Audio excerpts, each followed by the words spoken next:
generations, Carolina football has stood for pride, heart, and fight. But every legacy has a moment where it turns the page. Now one of the greatest minds in football history takes the helm. Discipline, grit, purpose. This is a new standard, a new identity, a new era. You want respect? Earn it. This is Carolina football.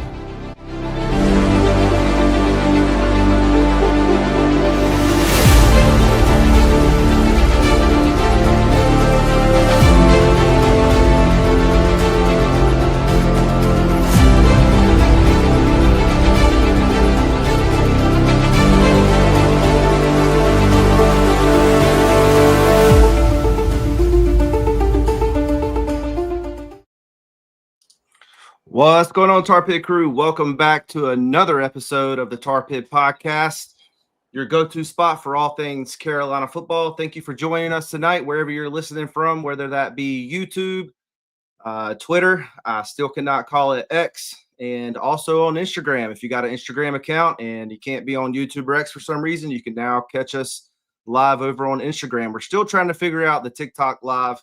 But hopefully one day we can get that up for you guys as well. We got a special episode for you tonight, but first I want to check in with my guys to see how they're doing. Carolina football is going to be back in action here inside Kenan Stadium on Saturday I was about to give our live show live game day show details away there, but because later in this episode we're going to drop the location. I know we've been kind of keeping that on the wraps, but we got our location set. But Carolina's back in action this Saturday at 3:30 inside Kenan Stadium against the Richmond Spiders. And I'm definitely looking for it. The weather is looking prime, fellas. Looking prime.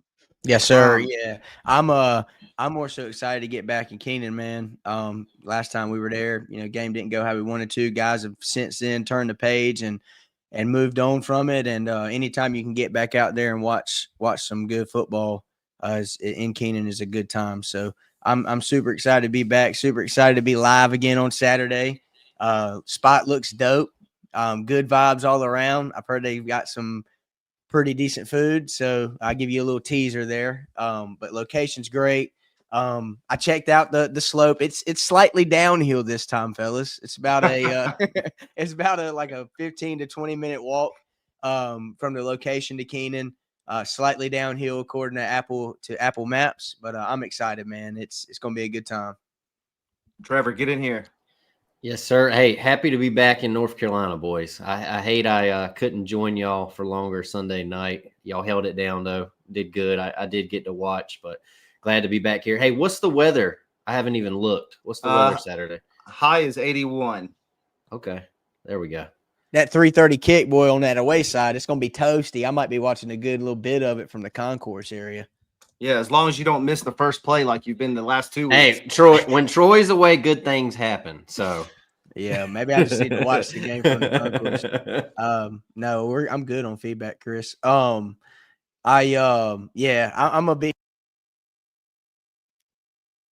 Troy, you went muted, buddy. Mute monster got you, Troy.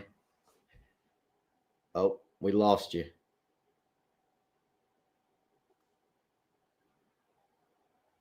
I think it might have came unplugged. Well, Troy has gotten a little issues with his. Oh, there you go, my guy. I just unhooked my mic. I don't have my stand anymore, so my mic and my plug, like it comes undone every now and then. This plug's not the best, but I forgot what I was saying, fellas, with that technical difficulty. So y'all take it. Well, hey, we got a big guest tonight, Chris. Yeah, big guest. Let's go ahead and jump into this tonight. I'm really excited about this guest. If you go on the website for where he is at, it's like 2 pages long. Tons of awards, accolades. He's been doing one of the best in the business, I can say. We were on his show earlier in the week and we had a blast. So I just wanted to just talk him up a little bit. If you've paid attention, to anything Richmond sports, you've heard this voice before.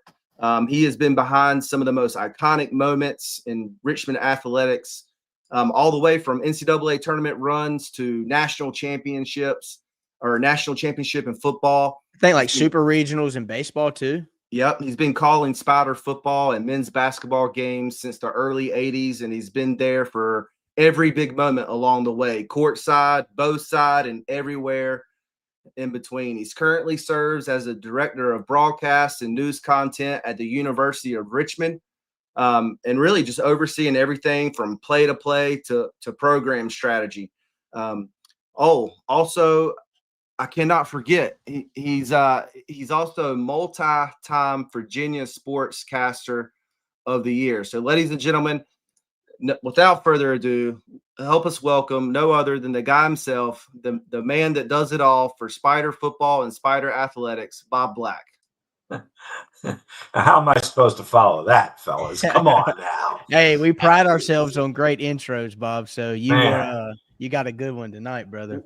Man, With your resume, Bob, we need to let you just run the show tonight. It's yours, man. No, I'm enjoying this way too much. I always say, like when I have to MC events, like one of these days, I don't want to MC them. I just want to sit in the back of the room and be the guy that makes fun of the MC instead of everybody else that's sitting back there. So this is your show. You take it away. I'm just visiting. So what you were saying is that you were just making fun of me. No, not yet. Let's see how this goes. I'll tell you what I am, though, guys. I'm really jealous of all this talk about another home game for Carolina football and being back at Kenan Stadium, because we haven't played one of those yet. The closest I've gotten to Robins Stadium, which is our home stadium, is that picture behind me. We haven't seen it yet. This will be our third straight road game Saturday. We'll finally get a home game next week, but it's been a long haul that will come to an end, and no better place to finish it up than in Chapel Hill Saturday. We're happy to have you guys. Have you ever been to Carolina, to Chapel Hill for any kind of event? I think years ago I was. I don't think we have played there since I've been there, but I have certainly been on the campus for events. Not a lot, but some. So I'm really looking forward to it. Yeah, good deal. Yeah, go ahead, Trevor. Undefeated on the road so far, right? 1-1. Yeah. Shoot, my schedule does not. I need to look at my schedule again. Yeah, opened up at Lehigh, and then last week at Wofford. And you guys have, if my memory serves me correctly, you guys are familiar with the Triangle area. You played at Duke a couple years back, correct? Yeah, we had a nice run against your arch rivals there, so you probably like us for that. We actually beat them 3 straight times. Now it's been a while. Of course, They didn't schedule us after that. I don't know why, guys, but they didn't schedule us after we beat them the third time. So we had, and that was before they got significantly better. I will give you full disclosure on that. But yeah, we had good times down there in the Raleigh-Durham area for sure. Yeah, I remember my mom, she worked at or currently works at Duke, but back then she worked at Duke and then left for UNC and then went back to Duke this stint. But she would always get tickets to the first home game for Duke football. And I can remember a couple times I went and seen them play against Richmond, and then they opened up with like Elon or NC Central a couple times. So I've watched them. I've watched Richmond Spider football here and there. Well, you can be a Spider fan anytime you like. I was pulling for him. I was pulling for him. All right. Yeah, I bet you were. Well, Bob, before we go too far, I want to let everybody know, hey, we're like I said last time, and it's kind of maybe our coin phrase, we're live tonight. Some of our episodes are pre-recorded and some are live, but we're live tonight. So, we're currently live on, Instagram, Twitter, and YouTube. Do us a favor and give us a follow. Drop a comment if you have a question for Bob. We have a segment at the end that we're hoping that you guys will have some good questions about Richmond football, what UNC can expect from them. We'd like to be able to ask them those questions. But also just drop us a comment and let us know where you're listening from. During our open and drive segment, Bob, I want to kind of dive into a little bit in spotlighting Richmond, and please don't take this the wrong way. And that's why I want to do this is to spotlight Richmond, right? A lot of Power 4 programs when a team comes maybe from a conference lower down, right? They just see it as a stepping stone, or where Carolina football right now, I don't think they can consider anybody a stepping stone. But they don't really get an opportunity to learn that program and that program success that they've had at that level. So, here at the Tar Pit Podcast, we pride ourselves on, just making sure that we include everybody, right? And making sure that they get their due time and their right time on the mic to be able to share with others what Richmond football is all about. So before we go into a little bit more of those questions, Bob, tell me a little bit about Richmond football, and when you think of Richmond football, what it means to you as being the voice of the Spiders. Well, first of all, back in the day, Richmond football was right there along schools like North Carolina and West Virginia and Virginia Tech. And, back in the old Southern Conference days, Richmond was winning SoCon championships and going to the Tangerine Bowl and winning that. So they do have a history way back in the day, believe it or not, even before my time. I wasn't a part of that. And then as the years unfolded and evolved, and enrollments changed and guidelines changed for college athletics, 1AA was created, what we now know as FCS today. And Richmond, with only an enrollment of about 3,500, obviously went in the direction of FCS. And I would say, without trying to pat us on the back or anything, I think we've been an FCS power most of the way. Not all of the time. There were some lean years early on in the transition to 1AA, but particularly in recent history, we've been more than a solid program. I mean, we've been a championship program, quite frankly, whether it was the old Atlantic 10, which is what it was at one point. It was the Yankee Conference, believe it or not, Richmond in the Yankee Conference. That kind of burned some of our fans and our alumni for a while. And they changed the name to the Atlantic 10, and then it went to the CAA, where we were most recently until we moved to the Patriot League. But I'll give you the recent history and throw some numbers at you. In the past 3.5 years, we're 32-13 overall, and we were 25-3 in the CAA in our last 3+ years. So I guess we figured it was time for a new challenge. So we moved to the Patriot League. But Richmond football has been successful. I think there's a lot of pride in it because our enrollment is as small as it is. It is not a quantity thing. You can see the stadium behind me is not very big at all, has great quality to it, and it's our home and it's on campus. So I think there's a lot of pride to Richmond football, but there's not the quantity that I think you guys know and expect on a weekly basis in the ACC at North Carolina. So I've got a question for you, Bob. So in our point of view, especially until this year, most of the time we were used to teams coming in the transfer portal era and taking whoever they wanted off our team, right? FBS, you see it, all these guys moving, some of them find homes, some of them don't. With the success that you guys have had at the FCS level, one of the top programs in the country, what's your opinion on the transfer portal? I know I read somewhere you guys lost 10 starters last year. What kind of give your thoughts on that, what you have coming back, how the portal has affected the program? Yeah, well, adversely for the most part, to give you the short answer, but it's been fascinating to watch, more so than me. It really doesn't matter what I think or do, how our coaches, and particularly head coach Russ Huseman, have handled this. When the transfer portal really started spinning a couple of years ago, 3 years ago, and we lost guys then, there was an agitation to that. There was a frustration, kind of furious that guys would pick up and leave and transfer to other programs just like that. Really didn't have to tell anybody what you were doing, just put your name in and go. And I do think there was a frustration from our coaches, from our head coach all the way down. And then at some point, something clicked. And I remember in the summertime talking with Coach Huseman about it. And he basically said, look, this is the way it's going to be from now on. The transfer portal is not going away. As long as we still have FCS, which is not really paying players, not doing all of that, we're going to lose players. And what we're going to do is we're going to continue to recruit the best players that we can find and have them with us as long as we can keep them with us and win games and win championships.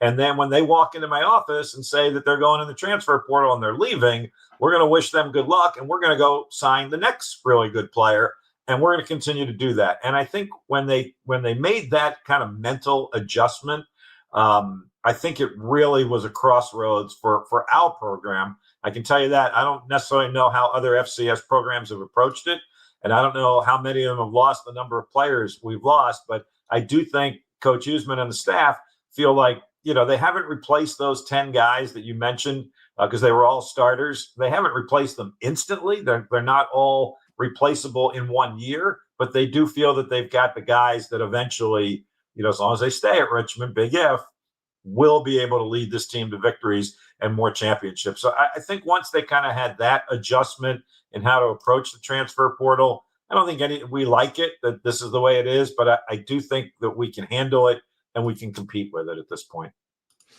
Yeah, Bob, I want to chime in here too. You talk about, that we talked about the transfer portal and just sort of some of the uncertainties, so to speak, with college football. Your coach mentioned, it's not going anywhere. You got to adapt and to the ever changing landscape of it. But you guys have made three straight appearances to the NCAA tournament, I guess is what you could call it for that level of football. What does that consistency say about, Coach Huseman's program currently, and how is the fan base responding to, this era and the success of Richmond Spider football? Yeah, that's a great question, Troy. I personally don't think he gets enough credit for what we have done here recently. I mean, I think I gave you the numbers earlier, and just so that, 32-13. Let me take you back to 2021. We were 2-5, had 4 games remaining in an otherwise nondescript season. And I remember our seniors and our senior captains, one of whom, by the way, was Kobe Turner, who went on to play a year at Wake Forest and is now starting for the Los Angeles Rams and is one of their captains. And I remember him saying, we're not going out as losers. We're not going out with a losing program. This is a program that's going to get to the NCAA tournament, to the FCS, and it's going to do damage. And we don't want to be a group that leaves on a losing note. We want to be the foundation. And that team in 2021, under Coach Huseman's guidance, went out and won the last 4 games of the year to finish at 6-5. And at our level, they were some significant wins, to include the last game of the season against our arch rival, William and Mary, not only beating them, but giving us a winning season at 6-5. And since those last 4 games in 2021, this program has been 32-13 and a ridiculous 25-3 in the CAA. That to me was the turning point. And the common thread is Coach Huseman and several members of his staff who have still been here most of the way with him. And I just don't think that we get enough credit for that. And Coach Huseman and the players, because they're not all the same, obviously, get enough credit for where we've been. Back-to-back conference championships, undefeated conference championship last year. It's only the second time in school history we've had an undefeated conference champion, and 3 straight postseason appearances. Now, to be fair, the next step here for this program is to make deeper runs into that FCS tournament. I think there's been a little disappointment that, we've either been knocked out in the first round or the quarterfinal round and haven't gotten deeper into the postseason, harkening back to 2008 when we won the national championship, and 2007 when we got to the semifinal. So I think that's the next step for this program, but they have been a model of consistency and successful consistency for, a good 4-year stretch now. Let me ask you this, Bob, just because while we were, talking about this, my curiosity struck me. So I have to, inquiring minds have to ask, with his success there, obviously, we've seen in college football now that, the eyes of the upper level, tend to look at, the FCS and some of the coaches. We've seen a lot of offensive coordinators come from the FCS level to go on to coach at Power 4 teams. Has there been any rumors or any, circulations of any, I guess, poaching, you could say, of Coach Huseman to come up to the upper level? Or like I said, inquiring minds just have to ask that, given where we're at with college football now. Yeah, no, I don't think, as far as he's concerned, I think he's probably at his last stop.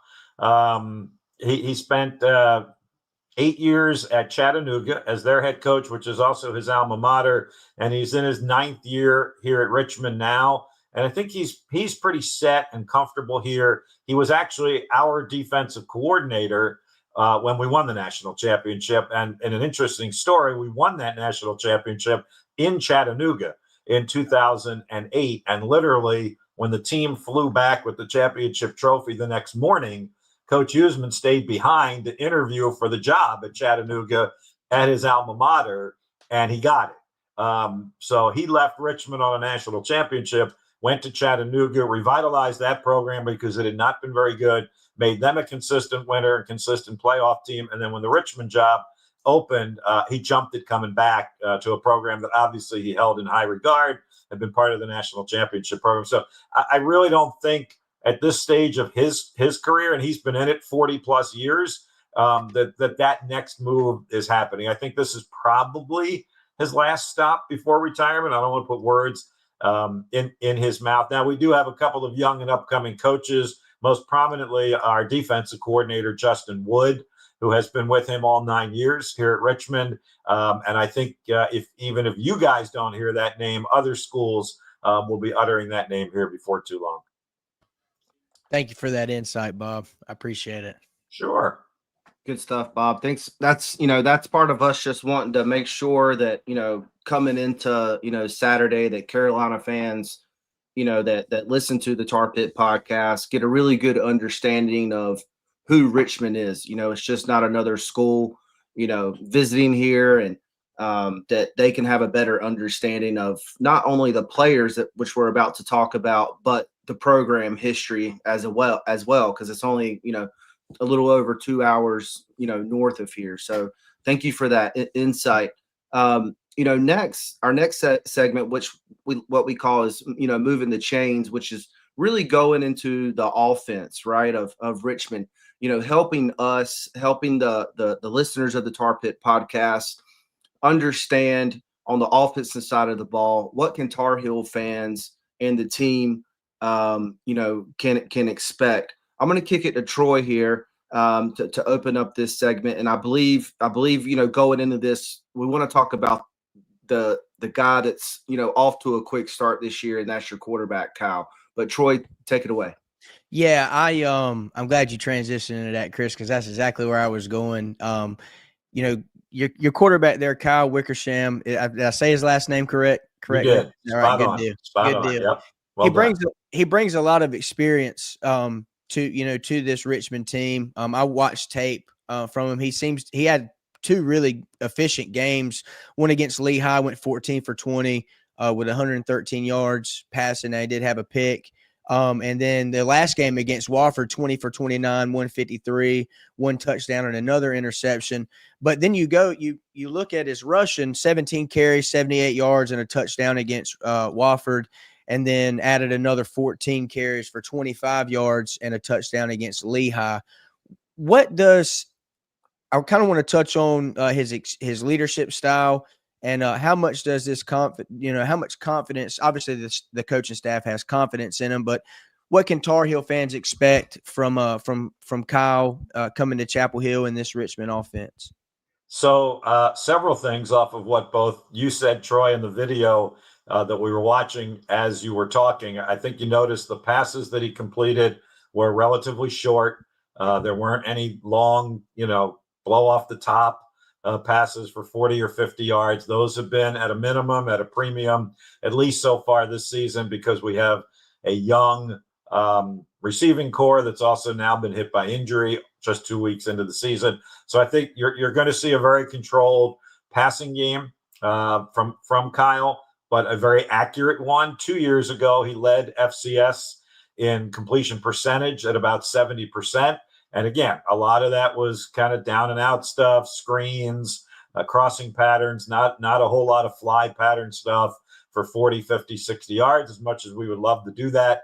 It just really isn't in our MO right now with the wide receivers that we have. And truthfully, with the offensive line that we have right now, that is a work in progress as well. We had a really veteran 4 or 5 year guy offensive line the past several years, part of the reason for our success. And they're gone at this point. So we're breaking in a pretty new offensive line, three new starters and really 4 regulars that didn't play a whole lot before this year. So you're going to see kind of a grinded out offensive performance. I know you guys have a lot of running backs. We're close to that. We're not quite at your stable of running backs at 5 of them or so, but we do have 3 that we will at least rotate, and maybe even a 4th, a freshman who's starting to come along.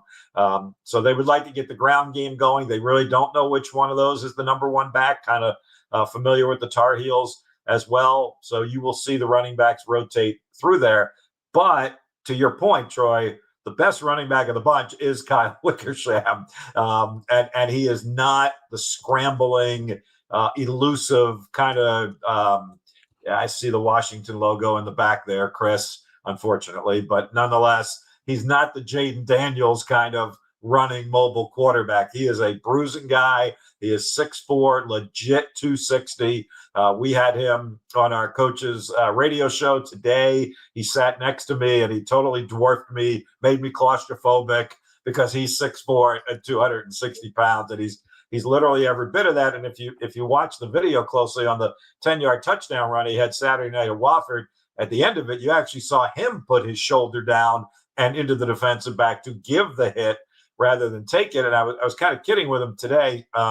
So he didn't play most of last year. He is experienced. You're absolutely right about that. He's won the starting job 3 times now, and twice his season was curtailed by injury, which is what happened last year after the 3rd game of the season. He didn't play again. So he hadn't played in almost a year when this season started. But, most quarterbacks who sit out that amount of time, they'll say to you guys, I can't wait to take that first hit, right? I'll take that first hit and I'll feel like I'm back. In Kyle's case, he says, I can't wait to give that first hit. Then I'll be back in the action. And that's kind of what has happened. So he's a bruising kind of runner. He's the kind of runner that even when everybody in the ballpark knows he's going to run it, he's still able to pick up yardage. Needs a little bit more help from his offensive line. That is definitely a work in progress. But his size really helps him to move the chains and to get some first downs. He had a critical one the other night when he picked up 14 yards on 3rd and 9, that kind of thing. Everybody knew he was going to run it. It wasn't going to touch anybody else's hands, and he still was able to pick up the first down. I heard Coach Belichick in his press conference kind of compare him a little bit to Ben Roethlisberger. And Kyle heard that comment, by the way, and he appreciated it and actually said on our coach, he said, I hope Coach Belichick was referring to the young Ben Roethlisberger and not the one at the end of his career. But I think he was making the comparison of size, of height and weight when he made that comparison, and I think it's spot on. Yeah, it's funny that you bring that up because I was telling my guys before we transitioned to the next question that I had one comment to make before we did that. And my comment was, in watching his tape, he reminds me of a cross between Ben Roethlisberger and Phillip Rivers. Just the stature of him and just the way he runs and his running style. And like you said, he's a bruising kind of running quarterback. It's funny that I hadn't watched the full Belichick interview yet. I've been ciphering through it for the last day, but it's funny that he made that comment because I was thinking the same thing watching the tape of him against Wofford and Lehigh last year in your playoff run. I thought that was pretty cool. So. Yeah. Go ahead, Trev. I think you got something. Yep. So, Bob, I was looking up the stat sheet for you guys, and in the receiving room, I know you mentioned you've had some injuries. It looks like it's kind of been pretty balanced. I know you guys got some playmakers there. I believe Jaden Fair, a Maryland transfer, and Isaiah Dawson. I saw that he's a explosive. I think he had I'm sure Chris has got it here. Yeah, the kickoff return last week. So is there with the injuries that you kind of spoke about, who's that guy that you expect to kind of take away that number 1 receiving role, or is it just a balanced offense that you think everybody's going to be involved pretty much? Yeah, well, I think there are 2 guys, and both of them are out, unfortunately. Our tight end, Sean Clark. I've not heard Coach Huseman rave about a player much more than he has about Sean at tight end. Basically called him not only an all-conference tight end, but an all-American tight end. And we really haven't seen it out of him in the last couple of years. They obviously see him in practice every day. So we were really counting on him to throw the ball more to the tight end, his blocking ability, all of that. And he suffered a horrific broken leg on a 20-yard pass reception. He hung onto the ball somehow last week against Wofford, but he's obviously done for the season. That was really a bad blow. And then another quarter or so later, you guys alluded to Jaden Fair. He went down with a knee injury, and he's probably lost for the season as well. Certainly isn't playing this week or anytime in the near future. So those were our two playmakers on offense as far as the air game is concerned, to be honest with you. So particularly Jaden Fair, he is one of the guys that we did think could go downfield for 40 or 50-yard completions and kind of change the complexion of the game a little bit. So we're a little bit behind the 8 ball without those two guys you mentioned, and Coach Belichick, very impressive that he knows our guys. Mentioned Isaiah Dawson had the 99-yard kickoff return against Lehigh. He is a guy who will come along very, very green, very inexperienced. A sophomore who did not play last year. So, but he does have some of that explosive speed. And then we have 2 veteran wide receivers who, to be honest with you, we've been kind of waiting for them to come into their own. And, no time like the present for either one of them. Number 1, Kwanye Vini, who is a local kid from right here in Richmond, and number 5, Javion Griffin. They've been a part of the program for 3 years now. They've done okay, but we are kind of waiting for them to really burst onto the scene. And now it's a little bit out of necessity because that room has been depleted a little bit. Good. Bob, I wanted to ask a little bit, you touched on the offensive line a little bit ago. Jason Smith, former, Tar Heel, transferred to you guys. If you could kind of give us a little bit of background, is he seeing the field, playing time? How has it been, him transitioning into Richmond? I hope good. But also, your line has returned, I believe, 2 veteran returners from last year. But they, like you had said, I was reading a little bit prior tonight. It seemed, they had struggled to find rhythm through the first and second game of the year. How do you see that progressing, coming into Saturday? Yeah, Jason hasn't played yet. And I know he didn't play at Carolina either. So I think he's fighting to get into the rotation at this point. So we have not seen him in game action yet. And I put a little bit of an asterisk next to the 2 returning starters. One of them for sure is Scott Hummel, who's transferred to us from James Madison, but he's been with us for 3 years now. And the other is Trey Gray. And Trey was actually a starting tackle for us. And then we've had some issues at center this year. We had a 4-year starter, Tom Elia, captain, played in every game for the last 4 years, who obviously ran out of eligibility.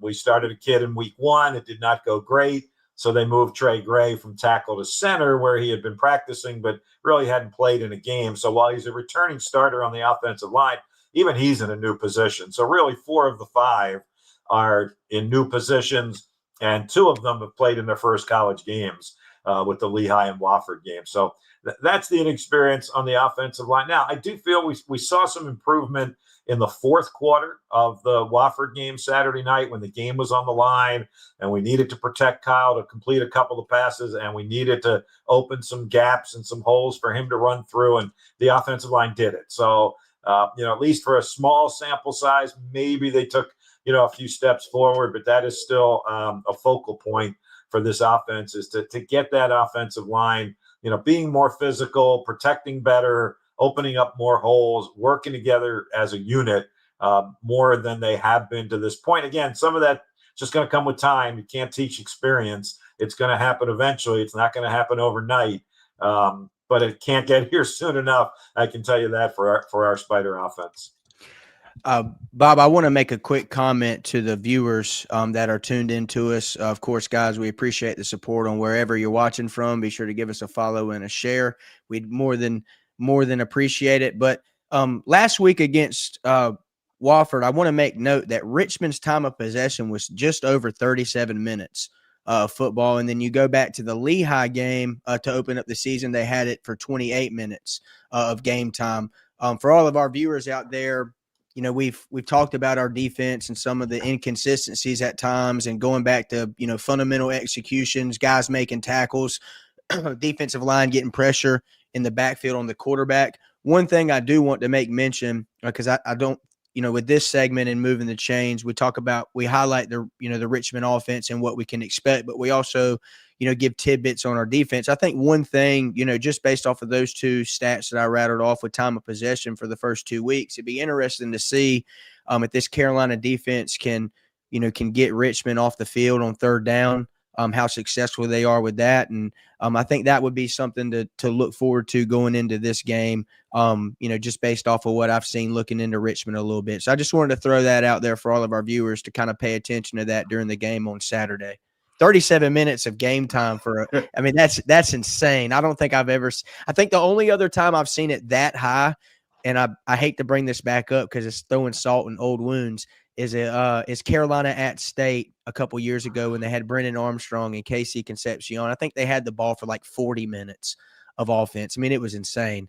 So 37 minutes of time of possession, that's crazy to me. That's all I had. So it's interesting you say that Troy, because I went and so I had to put the glasses on so I can read the stat sheet here. Because I really thought in calling that game that it was more dominant in the second half.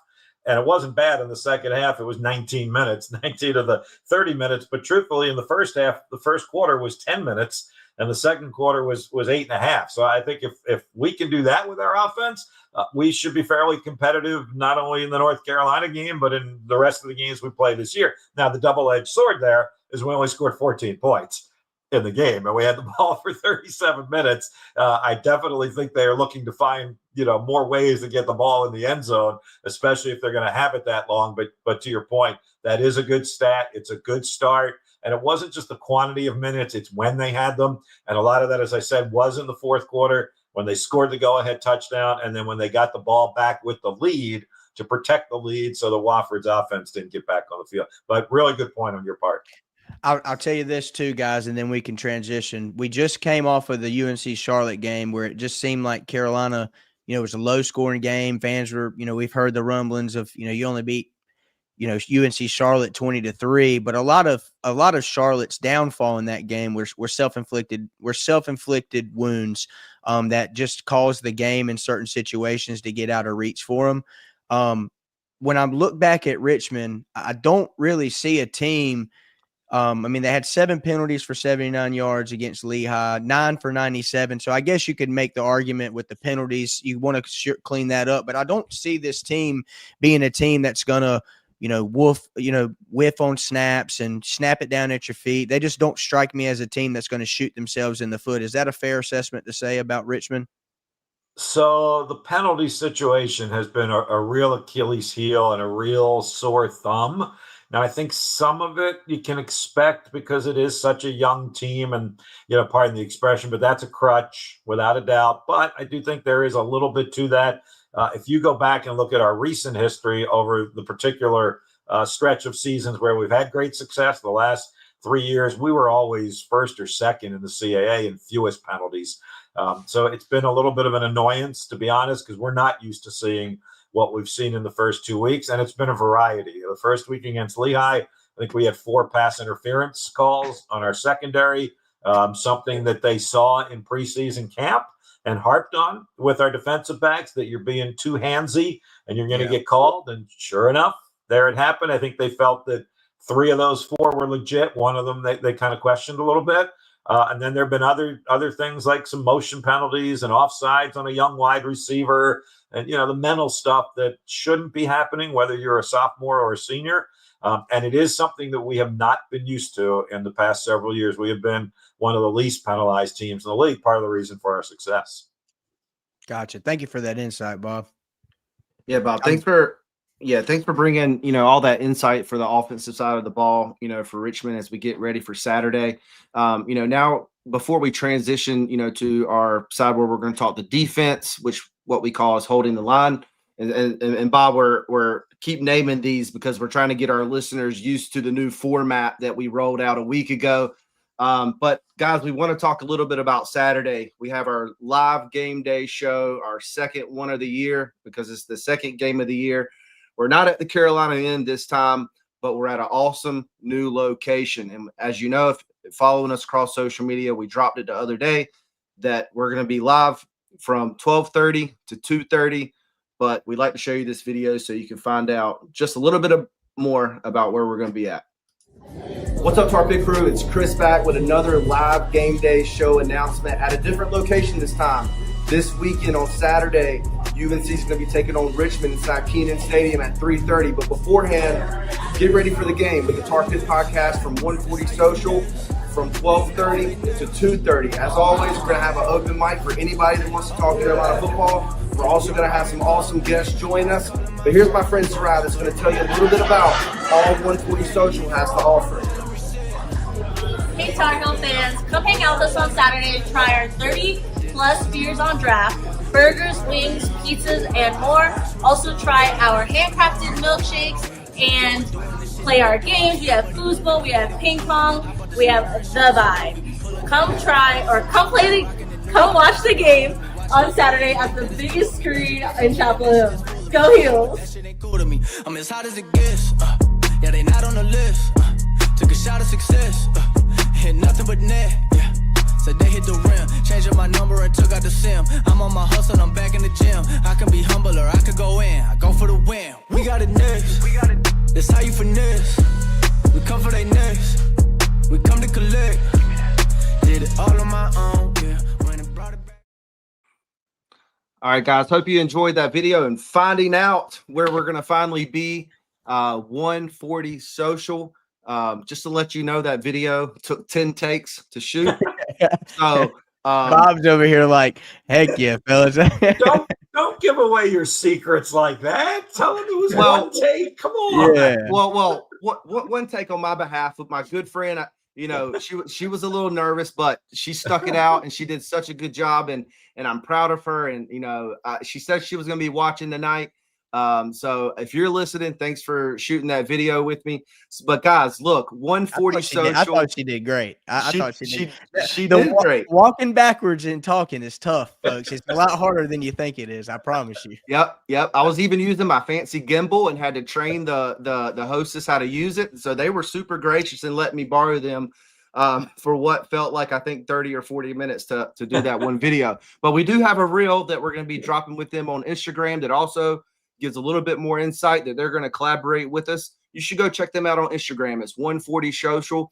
They're right across from Target on Franklin Street, only 3/4 of a mile from the stadium. And it's also, as you know, we like to look at the elevation because it's a little hilly in Chapel Hill. Well, Troy does. Carolina Inn last week was a gradual incline. According to Troy, this is a gradual decline. So that's a positive. But look, you got to check this place out. They got like 28,000 followers or so on Instagram. And they're being gracious with us and hosting us in the corner that you saw the ping pong table on. So come on out. They do fresh daily food. They also have a custom milkshake bar that you can get them spiked as well, or just regular. If you don't want to partake in that, they got over 30 beers on tap and the largest screen in downtown Chapel Hill that they're going to be showing games on. And what's also cool is that they're going to let us set up our speaker, just like we did at the Carolina Inn, and turn all the other music off so the whole restaurant can hear the podcast. We got some awesome guests lined up. Prior to coming on to this, Bob, and I'll let Bob, go into a little bit further, just quickly who they are. But some of his team is going to be joining us live as well to give us a little bit more insights, just like we had Melissa Treebwasser on from TSU. Now we got some Richmond guys. Yeah, we don't want to talk about TCU too much because of what happened, but they're going to be coming on as well. The same thing happens, by the way. I'm hoping that You are. No, come on now. That'll be a rough post game if it happens, Bob. I don't know. I'll tell you what, fellas. If that happens, we'll delay our trip back to Richmond, and we'll come back on with you during the post game, and we might invite in some of those variety of adult beverages if that happens for the post game.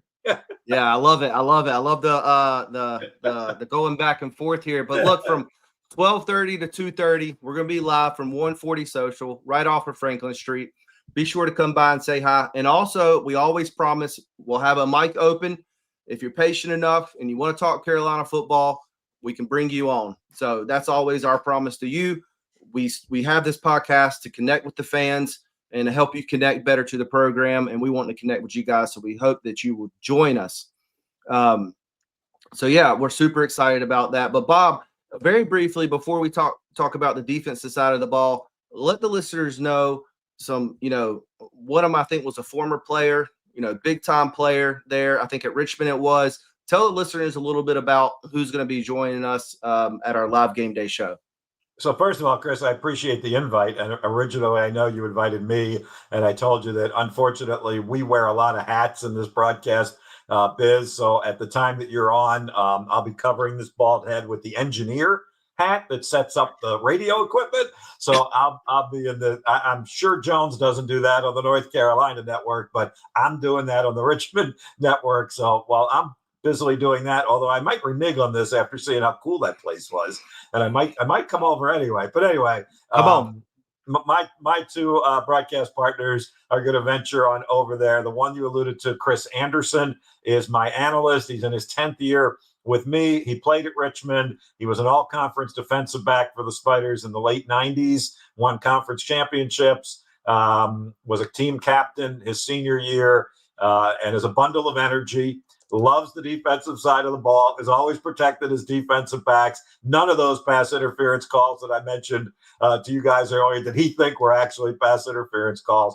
So you really enjoy getting to know him. And then Matt Smith has been our sideline reporter, probably going on 2 decades now as well, and is also a Richmond grad and is terrific in what he does for us on the sideline, very analytical. And so he's going to join Chris as well. So you'll get to meet both of those guys, the backbone of our broadcast team, the two of them. So they'll be with you over there, and I'll be jealous sitting in the broadcast booth at Keenan Stadium. Awesome. Trevor, hey, real quickly, in about 20 to 30 seconds, really quick, tell us who else is going to be joining us as well.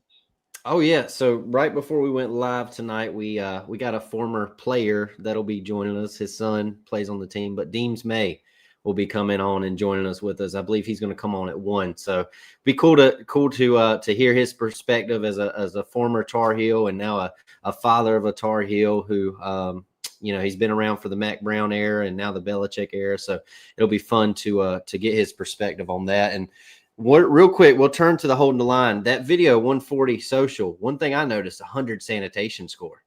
Yes. Not only do they got the biggest TV, but they got, so that's something I look for when I go to restaurants. So that's pretty impressive. But they actually made a comment about that. Maybe we should show that in the video. I saw it. I noticed that. I don't know if our watchers or viewers did, but I noticed that. But Bob, I want to turn the page to the defense. When we were talking earlier, Troy had a question about coaches getting poached, and you said that there was a name, and that was Justin Wood, was a name that we may hear down the road if we don't know his name already. I know Justin, that defense has been one of the best in the FCS over the past few years. So can you kind of talk about Justin's coaching style, what that identity is on the defense, and what he's built over there on the defensive side of the ball? Yeah, it's really kind of interesting and funny because Coach Huseman is a defensive guy as well. As I had mentioned, he was our defensive coordinator when the Spiders won the national championship in 2008. I was actually just talking about it on our coaches show today, and I kind of gave Coach Huseman the initial credit for what the defense has been doing, getting to Coach Wood. And he pretty much stopped me and slapped me on the shoulder and said, don't give me any of the credit. I haven't stepped foot in the defensive meeting rooms in 2 years. It's been all Justin Wood. Now, I think there's a little embellishment there. I don't think Coach Huseman can stay out of the meeting rooms that much over the past 2 years, but you get the point. This has been Justin's defense probably since he got here. And as I said, he's been with Russ all 9 years here at Richmond. It is not a flashy defense. It is a solid, fundamentally correct, always be in the spot where you're supposed to be in, make the play. If you're in a position to make a tackle, make the tackle, don't miss, that kind of thing. He does not blitz a lot. Now, that could be maybe a little different Saturday just because of the strength and size of the Carolina front line. But for the most part, he does not blitz linebackers or defensive backs. It's pretty much a 4-man front, contain the ball carrier, get to the quarterback, that kind of thing. We're very strong at defensive end. That has been a position of strength for us for several years now, both talented frontliners and also backup. We do have some depth there, and our linebackers are also really, really solid players. I will tell you the secondary, the one thing that Coach Huseman has said about it, and Coach Wood has kind of backed it up, this may be the most speed that we've had in our secondary, maybe since they've been here. The problem is the youth and the lack of game experience, to the point where, again, Russ somewhat tongue-in-cheek said, they will be fast. We just don't know which direction they're going to go in. So they may be going the wrong way on the field, but they're going to be really fast going the wrong way on the field. So I think you get the idea of where they're at. But it's a very solid defense. It has been in the top 10 in the FCS in most defensive categories for several years now. I think we're 9th after 2 weeks right now. So it is a solid defense. It is certainly the strength of the team to this point. Hey, Bob, prior to, I was just had like Troy had a fleeting thought or random thought a while ago or whatever he called it. It's probably better than that I just said. I've only been podcasting now for 4 months. These guys have been having the Tar Pit podcast for 2 years. This is the 3rd season. And I'm learning very quickly that, when you're talking about so many teams, you got to know the names before you go live, because there's all, names that are potentially hard to pronounce. So I apologize if I say the player's name wrong, and I'm still learning to make sure I do that research prior to coming on. But hopefully I get this one right. Carter Glassmeyer. Yep. Glassmeyer. Is that actually who we just talked about, right, Trevor? No. Okay. He's, captain and leading tackler. What makes him such a, reliable player on the team on the defensive side of the ball? Yeah, pretty much what I was just describing, the entire defense. I mean, his football acumen, his intelligence, his intensity. I think those are his attributes. He's not overly big. I think if he was, he might be playing for North Carolina instead of for Richmond. So he's a little bit undersized as a linebacker. He started his collegiate career at St. Francis, so he was certainly under-recruited. For what it's worth, he was the Northeast Conference Defensive Rookie of the Year his one season at St. Francis, and then he transferred to us. There's a case where the transfer portal went in the right direction for Richmond. He was quite a find for the Spiders. I think Richmond knew of him when he was at St. Francis and went right after him when he went into the transfer portal. So he was our leading returning tackler from last season. He should be again this year. He certainly kind of captains not only the defense, but particularly the linebackers, because when he looks left and he looks right, he's got youngsters. Peyton Sealman is an up-and-coming, terrific guy we think is going to be great on one side of him at linebacker. And Tayshawn Burney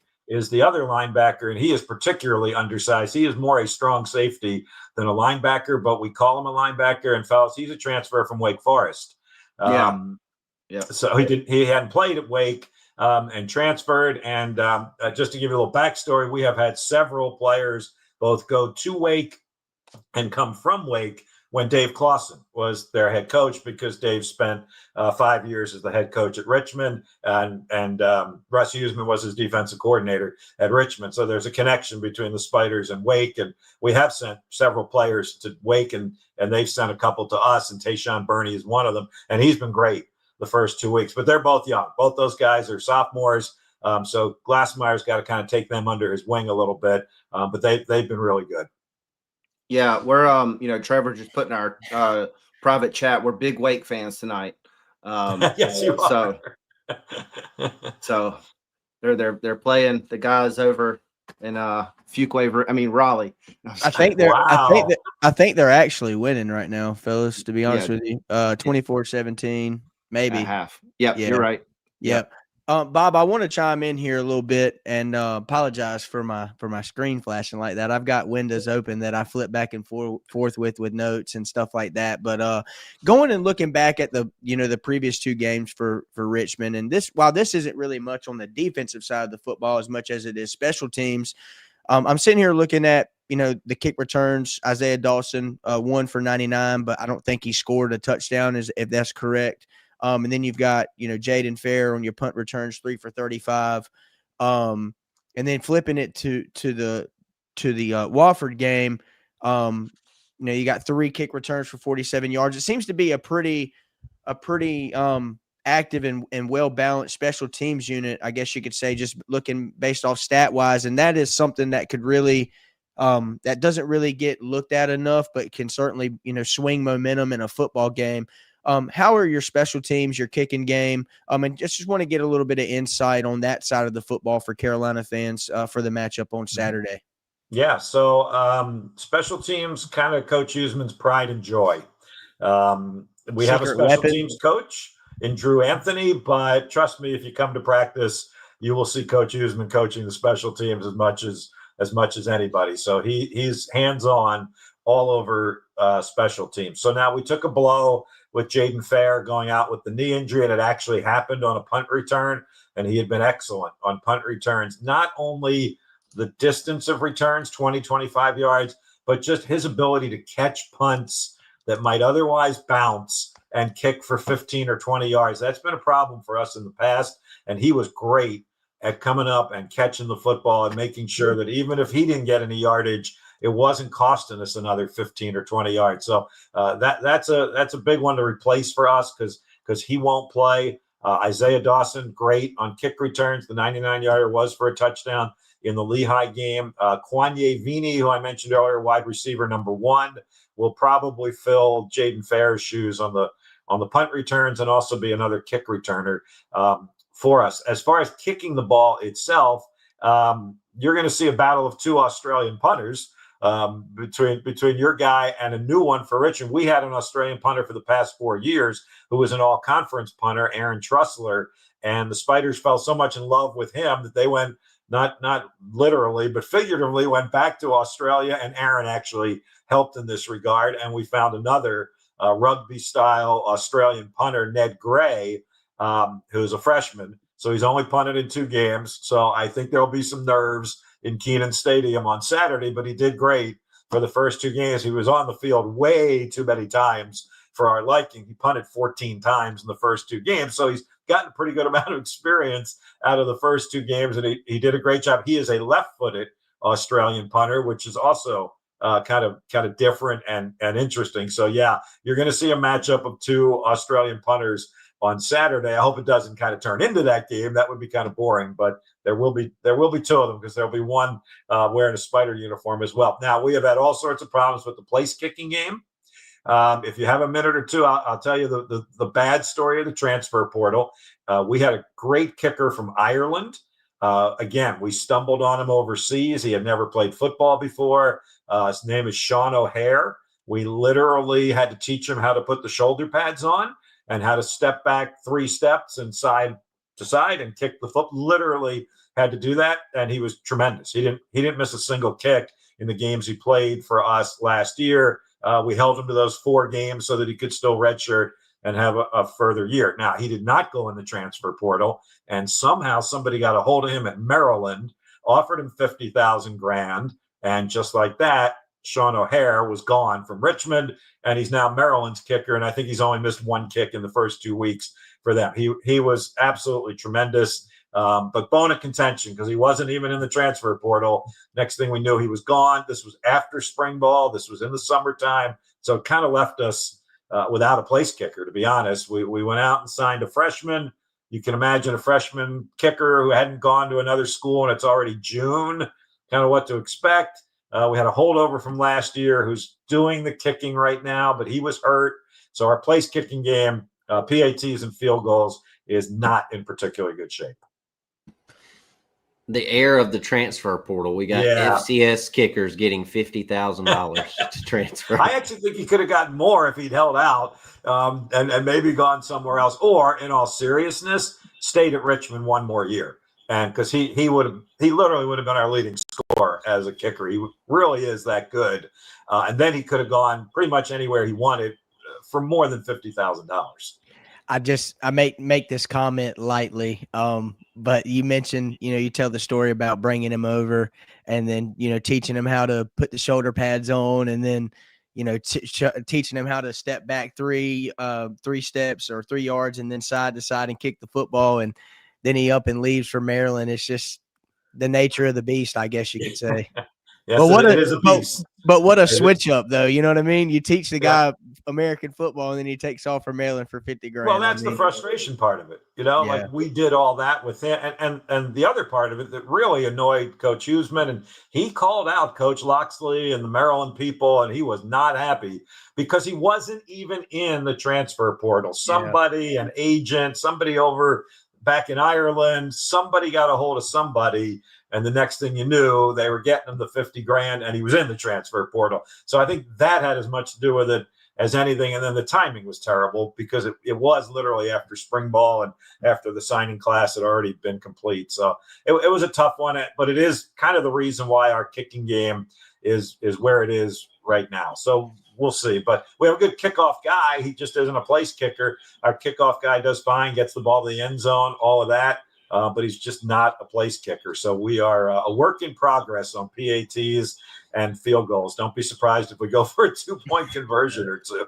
Well, I appreciate that insight because you combine, a couple, special plays in the and I'm not alluding to anything, and I'm knocking on wood as I say this, but you sprinkle in a couple, big time moments from the special teams unit, and then Richmond holds the ball for 37 minutes at game time. You never know. You know what I mean? I like that we're worrying you a little bit. We're worrying you over the stat sheet. I kind of like that.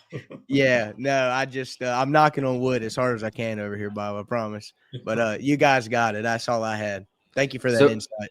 Before we close out here, Bob, I'm gonna rewind a little bit back. One last thing on the defensive side. So earlier you mentioned the defensive ends were pretty solid that you guys had. So far this year, it's a matchup we can watch. We at the offensive line, we had some pretty big injuries, and especially at the tackle position, we've been shuffling guys back and forth. So that alarms me, right? I think our O-line has been sort of a letdown to this point. They haven't lived up to what we were hoping to be. Obviously, some big injuries, but I know you've got a guy in Camden Bird that's made some plays this year. So can you kind of dive in more on the defensive end and what you kind of meant earlier when you were referring to that? Yeah, we feel really good about those guys. And Camden Bird was a significant contributor for us last year as well. Senior local guy from the Richmond area, has come through the program, has stuck with the program, and had two critical quarterback sacks Saturday night in that Wofford game. And then on the other side, the young man named Donovan Hoylett. There you go, Chris. That's one of those names that, you got to figure out how to pronounce because this will make you feel a little better. When he was a redshirt freshman, he didn't play a whole lot. And we got into an important playoff game, second-round playoff game at Sacramento State. And we lost both our starting linebacker and our backup linebacker. And he was a linebacker at that point. They've since moved him to defensive end. And he came in and had like the game of his life. He had like 11 tackles, 2 for quarterback sacks. And his name is spelled Hoiliette. And we thought it was Wallet. So for that entire game, because he had hardly played, we were calling him Donovan Wallet. And it's not. It's Hoylett. So don't kick yourself over mispronouncing names because it happens to the best of us. Anyway, they moved him to defensive end, and it's been great. He has great speed, strength, instinct for the ball, can run side to side, gets a quick first step. So we like him as well. Bird and Hoylett. Bird is number 6. Hoylett is number 8, and their backups have been really good. Jamar Hodges, 32, and Daniel Sellers, 47, have really played significant snaps in the first 2 games. Hodges played significant snaps a year ago. Sellers is a little more of a rookie in that regard. But so we have at least 4 defensive ends that can rotate in and out of the game. So we do feel really good about that position. Yeah, I watched not a lot, but some of the defensive side of the ball film, of Richmond, and those ends definitely stood out. And, Trevor, made a good point. That was one of our strongest, I guess, rooms, you could say, leading up to the season. And then we had the major injury, go down for Austin Blasky with a broken foot at center. Then Christo Kelly, has seen very limited action due to injury as well. And like Trevor said, we've just been shuffling, guys in and out. And that's been really hard, for Gio Lopez to deal with that and that type of pressure and, bad snaps. While they were better last week, against Charlotte. They're still getting to him slowly, and that's really hard for a quarterback like Gio Lopez transferring from the Sun Belt to get used to this game speed and dealing with that type of pressure at the same time. As we close out, Bob, we got 2 more questions. If that's okay with you, talking about leading, going into the game on Saturday, from your perspective, right, from being in the booth, what's the biggest key for Richmond to keep this matchup close, further into the game, the second half? Well, I think every week, whether I was asking you that question or you were asking me that question, or whether we were playing Carolina or Wofford or VMI, turnovers obviously just cannot have a plethora of turnovers.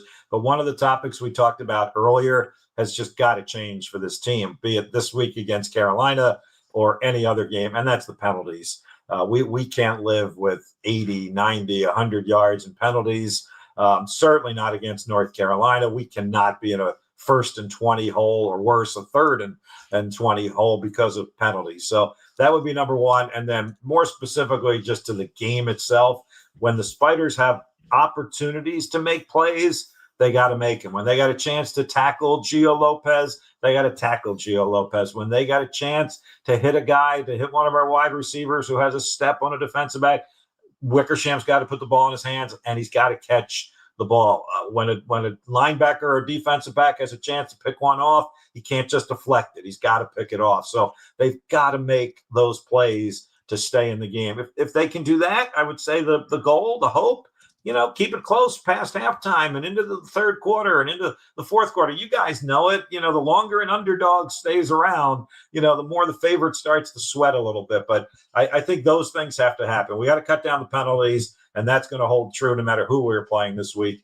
But I really do think when they have a chance to make those plays, they got to make them. Against some of our other competition, maybe we miss 1 or 2 of those opportunities. Still all right. We got enough talent. We'll still be okay. Not in this situation Saturday. Hey, Chris, I have a comment for the viewers just to kind of what to watch for with Richmond's defense and our offense. The last 2 games, you made mention of it in our Tar Pit post game, following up the Charlotte game. If you haven't seen that, be sure to go watch that on YouTube. This will be uploaded to YouTube as well. For those that are listening that haven't been able to tune in live, you can go catch it on YouTube as well. But looking at the UNC Charlotte game and then the game against TCU, we had 2 really solid opening drives of just good explosive plays. And Richmond is a team, and me looking at them, and Belichick mentioned it in his press conference, their defense doesn't give up many explosive plays.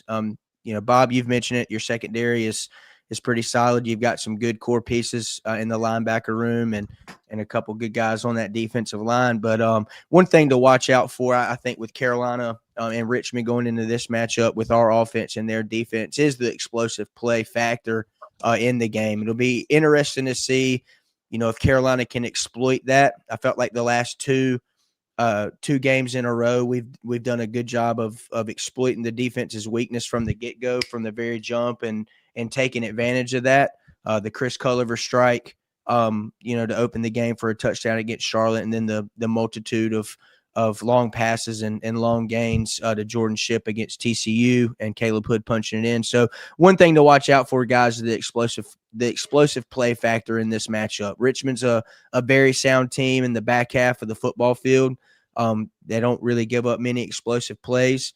And, Carolina, like I say, the last 2 weeks, they've taken advantage of that. So something to watch out for that I would just wanted to pass that to the viewers.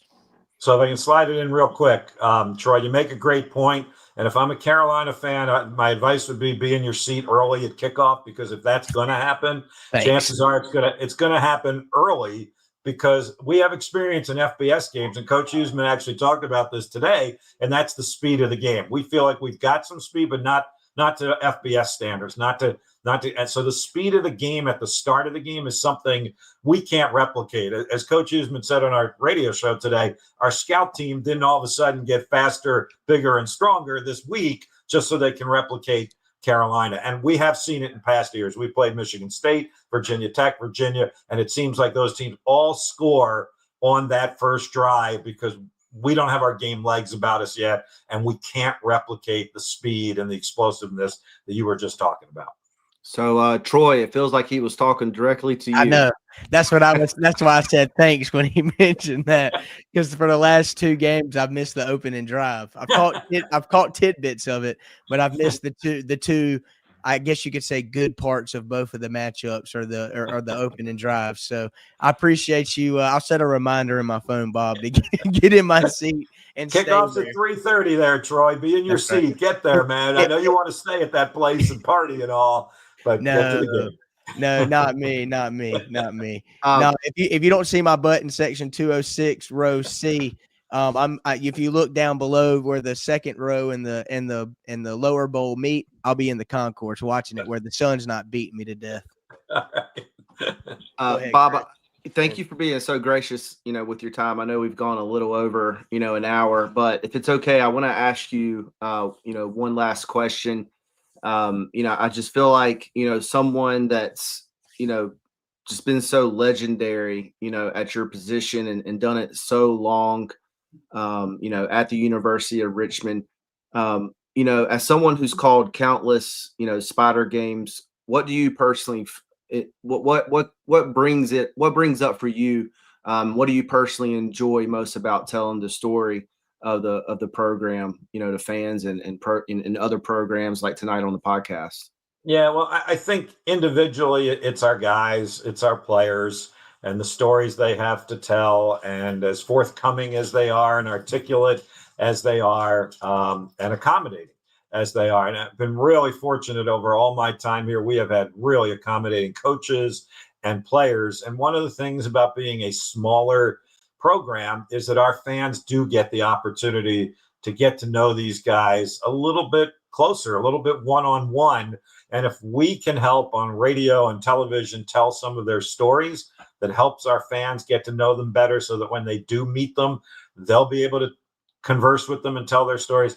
That's a great thing. So I think that, to me, is probably the biggest benefit at Richmond is our small size and our ability for our fan base to interact with our players and find out their background and their families and their stories. And then, they're good players as well. So the fan base enjoys rooting them on to victory, as we've been able to do over the last several years, at least. And even in the bad years, there's still really good stories to tell about these guys. Never had any issues from that standpoint. And I do think it's pretty darn impressive that as a small, private, liberal arts school, we're able to succeed in football to the degree that we do, because our roster size is never going to be in triple digits. Our attendance is never going to be in the teens.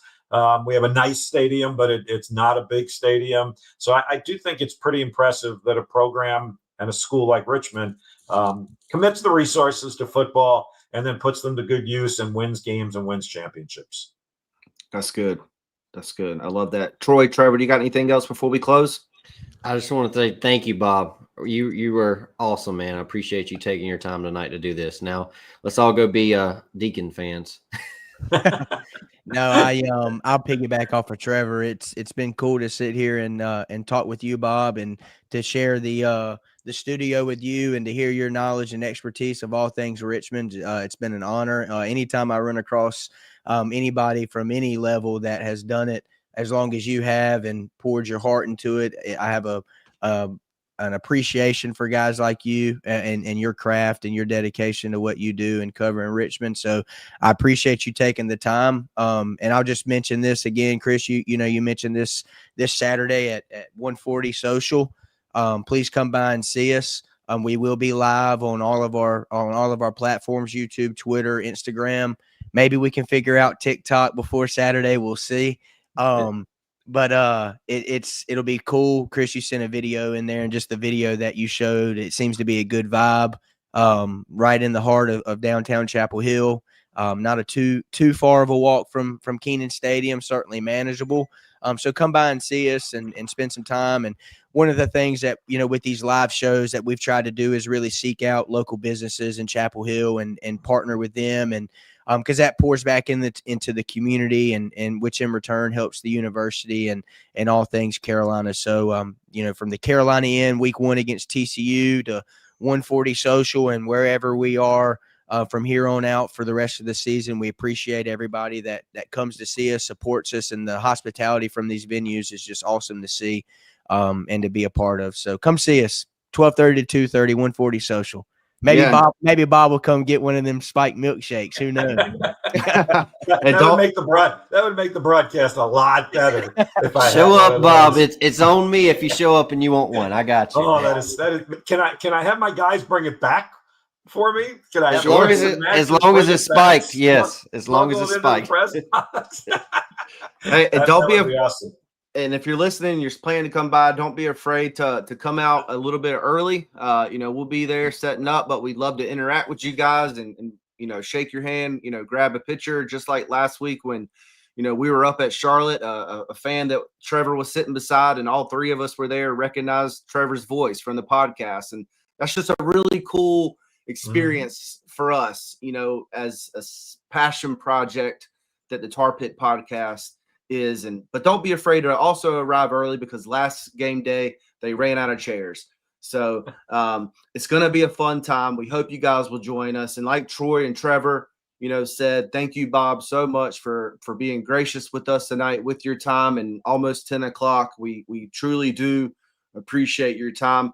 To our listeners, wherever you're listening from, thank you for tuning in to the Tar Pit podcast with Bob Black. You can find him on Twitter at Spider Voice. Pretty simple. I love it. Spider Voice on Twitter. So be sure to check him out there. Bob, is there anything else you'd like to say before we close? Yeah, I got to make this a two-way street a little bit. So thank you, fellas. This has been as enjoyable as it comes. I do a decent number of these, and I probably had more fun. This has been more of a blast. I was telling my guys, Matt and Chris, I'm like, these guys are really good at what they do. They're fans. They're passionate. But look, you guys have done your due diligence. You work hard at this. The videos you put up.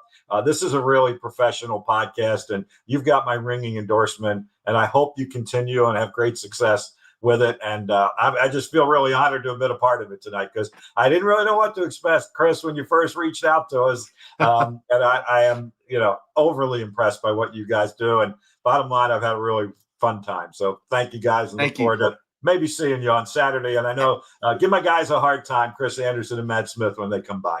I will. And just to add, I told Trevor and Troy when I was reaching out to you, I was like, this is like the equivalent of reaching out to Jones Angel. They are. I will tell him that. I will be surprised if he even responds back. But you did. And, thank you for just joining us tonight. Guys, wherever you're following, be sure to, follow, subscribe to the Tar Pit podcast. It goes such a long way. We just surpassed 600 subscribers on YouTube. Now we're around 615, and all the social counts are continuing to grow. And we just thank you from the bottom of our hearts for being listeners and supporters of the Tar Pit podcast. We also got merch coming, and we're playing around with some cool ideas. You might see one that has a specific runner and you hear the words in the background, but it's going to be on the shirt that says Gio at the 50. No, he's not. If you're a fan of Carolina football, you know where that came from. So thank you for listening to the Tar Pit podcast, and we'll see you all on Saturday at 3:30, if not before, at 3:30 inside Keenan Stadium as the Tar Heels take on the Spiders. Thanks for tuning in. Hey Tar Pit crew, thanks for hanging with us today. Quick shout out, today's episode is powered by Untapped Sports Network. Big thanks to them for the support. If you like this episode, do us a favor, like it, drop a comment, and share it with a friend. That kind of support goes a long way in keeping the podcast rolling. Make sure you're subscribed and following the Tar Pit podcast on whatever platform you're listening on right now. And don't forget to follow us on social. We're on X, formerly Twitter, TikTok, Instagram, and YouTube. Just search the Tar Pit podcast and you'll find us. Until next time, go Heels.